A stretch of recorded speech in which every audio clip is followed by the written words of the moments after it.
কেমন লাগলো? ট্রেন কোথায়? ট্রেন কোনটা? ট্রেন কোনটা? এই যে ট্রেন যাবি? বাড়ি যাবি? রোহন বলছে এটা কি হাওড়া স্টেশন? না, কি চলবে না? এটা বারুইপুর স্টেশন। মেলাতে ঘুরে প্রচন্ড গরম লেগে গেছে, সেই জন্য আমাদের খাওয়া হবে এখন চাচাই বরফ। আর এই যে এখানে গোলা খাওয়া হবে। আর আমরা এখন, এটা হচ্ছে আমাদের মার্কেটের ঈদের ভিড়, এখন ঈদের মরশুম চলছে। তো এখন সবাই শপিং করছে, তো আমিও কিছুটা শপিং করেছি, কিন্তু আমি বাবা ফুটপাথ থেকে শপিং করেছি।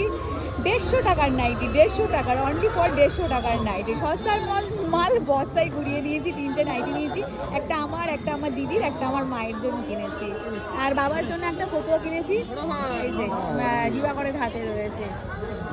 হ্যাঁ, ঠান্ডা না লাগলেই হলো। আজকে অনেক ঠান্ডা খাওয়া হয়েছে রোহনের। আমার দিদি বললো আমার ছেলেটাকে ঠান্ডা লাগিয়ে দিয়েছে। আইসক্রিম খেয়েছে, গোলা খাচ্ছে, বরফ খেয়েই যাচ্ছে। জল জানে জল জানে জল জানে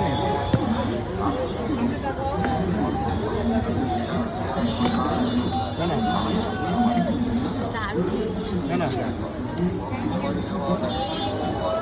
এদের নুনা জল দিয়ে যাবে।